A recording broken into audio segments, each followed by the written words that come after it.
What's going on, guys? Rybombie teacher in the house, and real quick, I just need to talk to you guys before this. I did originally have a team builder video recorded for this match with Skinny, of course. Unfortunately, for some reason, YouTube's encoder messed up the audio. I tried playing around with it to try and see if I can fix it. I couldn't fix it, so ultimately, I'm just going to talk you through the actual team that I had for this match. It's going to be very quick. I'm not going to do a detailed breakdown of his team or anything like that, and then I'll show you guys the actual battle itself. Alright, so I probably should have pulled this up on my other screen before I did this, but yeah. Let's just see. So it's my week 3. So, yeah, we're up against Skinny, of course, of the Seattle Galarian Stunfisks. So, yeah, just to break this down, the Dracovish set I brought is Choice Banded, Fisher's Friend, Psychic Fangs, Leech Life, and Stone Edge, max HP, max attack, just to do as much damage, but it's also min speed with the Brave Nature. So, and I'll explain that in a minute when we talk about another Pokemon on our team. Copper Jar is Life Orb Sheer Force with Ironhead Player Off Power Whip and Rock Slide. Again, max HP, max attack with the Brave Nature. I'm sure you can probably guess where this is going by given the fact I have two min speed ones. The Whimsicott set is a mixed bulky leftover set. However, instead of having Tailwind, I actually found out by accident that it got Trick Room. So we're actually running Trick Room this week. Trick Room, Leech Seed, Light Screen, and Giga Drain. Giga Drain, of course, hits things like the Arctovish incredibly hard where possible. So, yeah. That's Whimsicott's job this week, is to set up Trick Room for my two big hitters to win us the game. Next up is Pikachu. Pikachu with a Light Ball this week. Fake Out Surf, Volt Switch, and Grass Knot with max speed and max special attack. This set is pretty much just there to just get free damage where possible. If I do Gigantamax it and get some paralysis off, that might be okay for Dracovish out of Trick Room. Dracovish in Trick Room, you probably don't really want to be paralyzing stuff. But given the fact that Skinny has a Rain Core on his team, which you'll see on his screen that he didn't bring, but I'll talk more about that later on. It made sense to just bring the electric power, just to get some power hacks, especially if you brought like Rain Sweeping Ludicolo, or things like Rain Sweeping Barraskewda, which was on his team that didn't come, as you can see. But yeah, made sense to bring it just for a little bit of chip, where possible. Rotom is there, of course, running Willow Hex with the Iron Papa Berry with Volt Switch and Discharge. Again, this is pretty much the Rain Sweeper thing, same deal. Max special or max speed and max HP. I was running a more of a supportive set with a timid nature, just to outspeed a lot of things out of Trick Room. Especially things like Ludicolo can be annoying unless it's out of rain. Things like that. Get some paralysis off with Discharge maybe. Burn some physical hits like Mimikyu with Will-O-Wisp. And do a lot of damage back with Hex. Things like that. Rotom had an important job this week to just try and chip things down.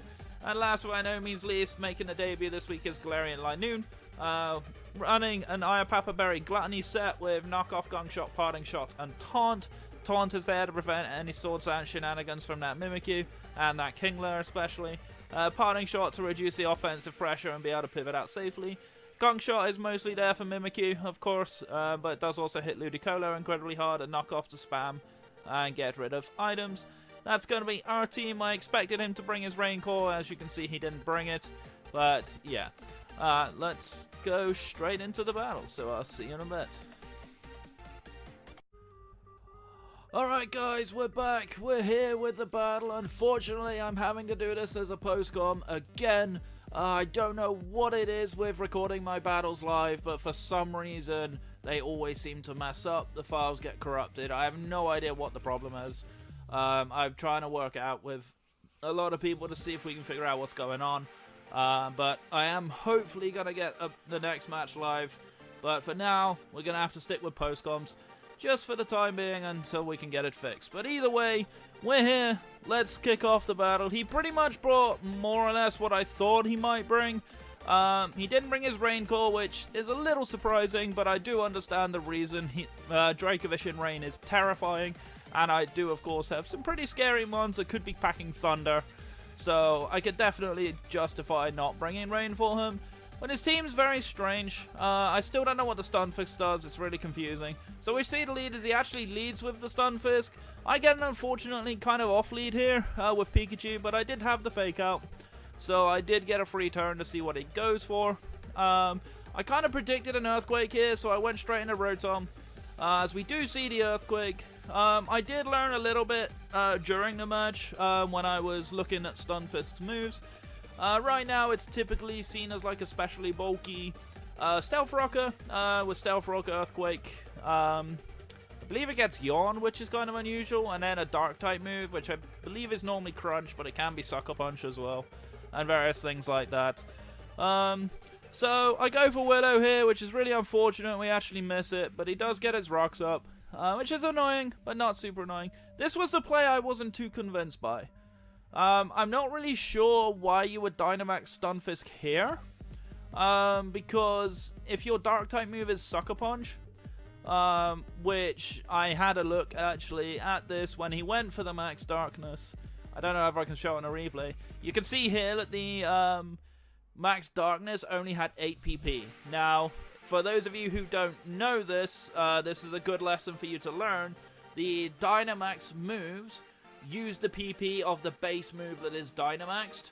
Now, for Max Darkness, you have to have an 8 PP move. The only Dark type move that Stunfisk gets that maxes out at 8 PP is Sucker Punch. So I know that his Dark type move is Sucker Punch now, which is good information to know.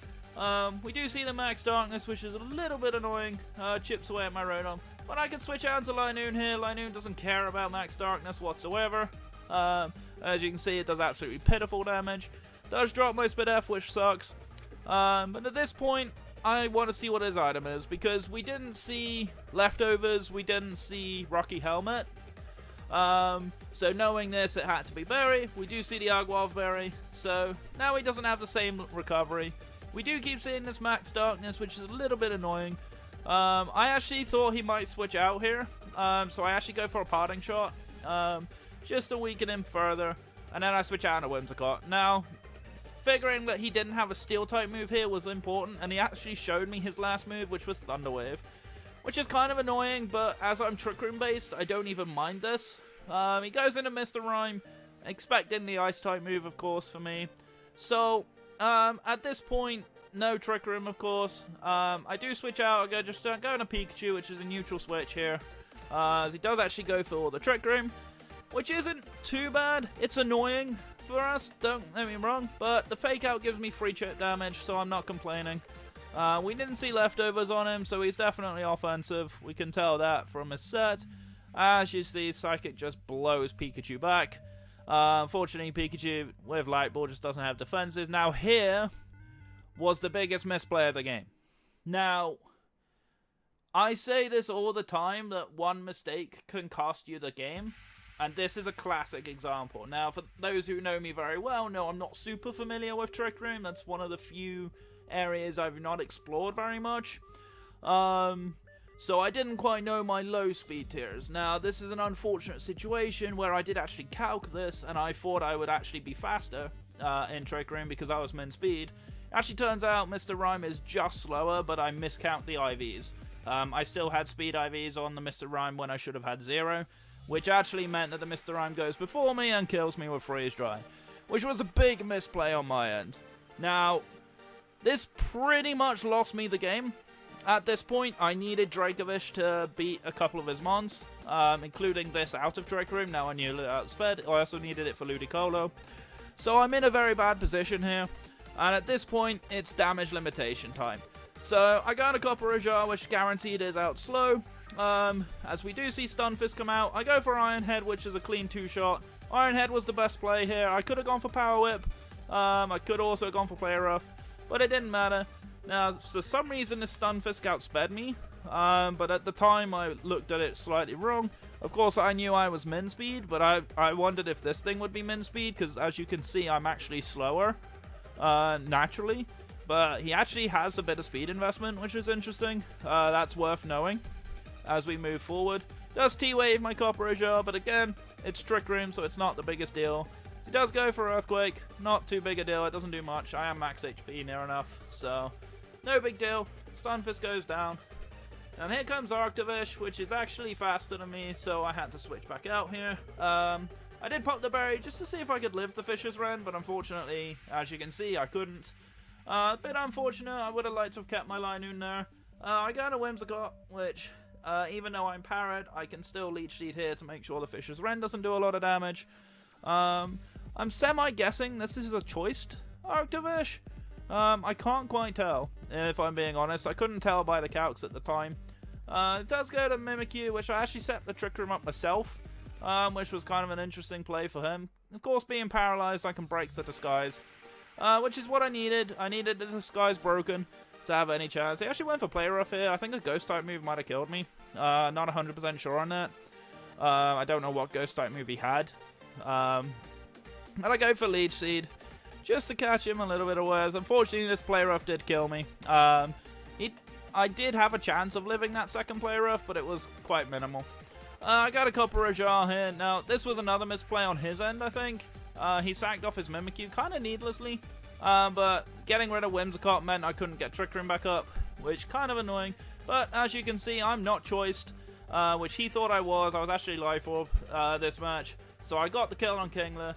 Damage limitation, kind of important here. He does go to Arctivish, but unfortunately I can't keep Copper Jar around anymore. Without Trick Room, Copper Jar just can't win. So I go to Rotom here. And this is basically my last roll of the dice. So I throw the Dynamax, and I actually get Max Lightning off here, which was nice. This killed the Arctivish, which put me in an okay position. But unfortunately, he just brings Ludicolo in. And this is how he wins the game, because Max Lightning does nothing, as you can see. Unfortunately, I wasn't special attack invested, I was health invested. So, I do try to delay the inevitable here, but he is Assault Vest, as he shows with this set. Knockoff guaranteed kills me, there's nothing I can do about it. I do go for Discharge just to try to get the power, just to see if I can delay the inevitable, but unfortunately it doesn't work. So yeah, unfortunately we lost this game 2-0, and it's the same thing that happened last week. One mistake just cost me the game completely. I feel like this team is way too reliant on Dracovish, which is concerning. But nonetheless, at this point, had my Dracovish still been alive, had that Freeze Dry not actually killed my Dracovish or anything else, I actually could switch in here, the Dracovish, and just click Leech Life twice and win the game. So that's how unfortunate the game was for me. That's how unfortunate the battle was. I'm really annoyed at my play, if I'm being honest. I'm not happy with how I've been playing. It's just one mistake every time, and it's punishing. And it's really frustrating, because I could be 3-0 at this point in the season. I should be 3-0 at this point in the season, but instead I'm 1-2. But it's an unfortunate game. That's Pokemon. It's cruel sometimes. You know, I'm going to lose form eventually. You know, I'm obviously a 3x ADL champion, so it's not like I don't ever win. But I'm glad for Skinny. Skinny finally got his first win against me. It's definitely took him a good few attempts. Good on him. Nice team. Very well prepared. He played very well throughout the game. Only a couple of minor mistakes, but they weren't punishable by me. So, it's not the worst still in the world. You know, there's still plenty more matches to go. I play the Toronto Maple Nuzleafs next, which is going to be an interesting one. He's another one who's out for blood because I keep beating him as well. So, going to be a tough one. Definitely going to be a tough match. But I'm looking forward to it. I hope you guys are as well. But either way, I'm going to get on out of here now. So thank you so much for watching. My name is Rabombi Teacher. I'm your coach of the Raw Bournemouth Rabombies. Stay safe, stay awesome, and I'll see you guys next time. Take care.